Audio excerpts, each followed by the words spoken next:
People will come at me and they're like, bro, like, how can you advocate mushrooms but then talk shit about weed?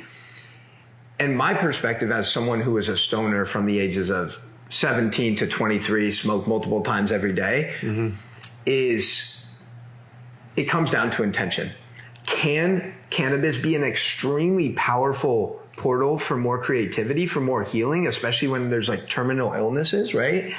Yes, absolutely. However, in the West, my observation at least is most people use cannabis as a crutch. Like they do tobacco or like they do alcohol.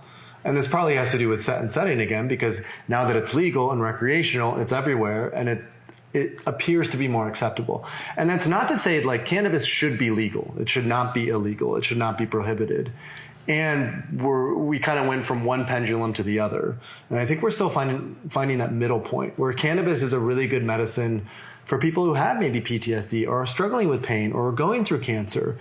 It can be a wonderful agent for creativity when done every now and then. But you and I have both experienced this firsthand. When it's done too often, it becomes disassociative. It impacts memory.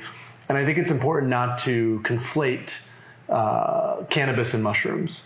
Yeah. They both have been illegal. They both are becoming legal. But psilocybin it's just a much better substance than cannabis. It's less addictive. It's better for neuroplasticity. When done in high doses, it's better for overall insight. What I found to be true with cannabis is and I don't even have an addictive personality, but it becomes a slippery slope very quickly, where it's almost like the way that I've communicated it is like when I haven't been in intimate relationships with a woman, I almost look to cannabis as my girlfriend. Because the way that it makes me feel nice, it makes me feel sensual, it makes me feel, kind of what I would get from being in, having sex with a woman or being, loving and caring and supportive.